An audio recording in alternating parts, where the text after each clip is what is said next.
We can do this better. We can do this in a streaming fashion. Instead of having to let this line block until it's read the entire file, we can stream that data into the while loop. And I'm going to show you how to do that now.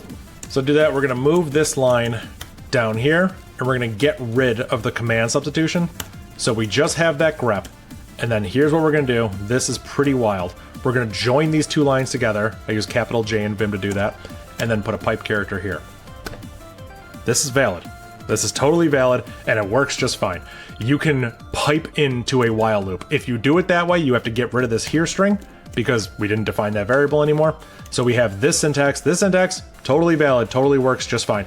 We can grep for d out of user share dict word, and we can pipe it to while read. We get the word variable, we echo the word variable, and we do I++, and we run it, and it should give us the total count.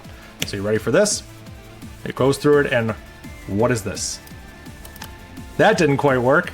That's kind of weird, right? Well, this is similar to what we saw before. Remember how I talked about a subshell? Anything that's not to the left of the first command here, so anything to the right of a pipe, is being executed in a subshell. This is in a pipeline, so this while read line is working, and it is incrementing I. I is incrementing in its process, and then when its process dies, it's gone. So anything to the right of this pipeline doesn't stay in effect once we're done with it. Once we get to this line down here where my cursor is, I is set equal to 0 because it never got modified in the global scope like that, or in the main process or the main shell. How do we get around this? Well, finally, we can use process substitution. Hey, look, we're finally getting to the thing I've talked about. I managed to talk about 10 different things because we had to kind of work our way there.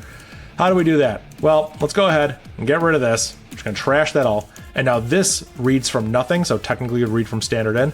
Let's have it read from a file. And the file we would give it normally would be user share dict blah, blah, blah. We don't want to do that. We want to have it read from a process. So we want to substitute a process, and that's what process substitution is here.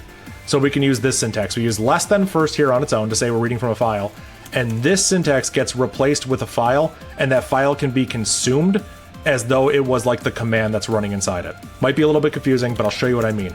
We can grep for d in user share dict words. We put that there, and now it might look weird. I mean, it does look weird, but if we run it, we do this, look at that. We still get found 60,155 words. So that is process substitution.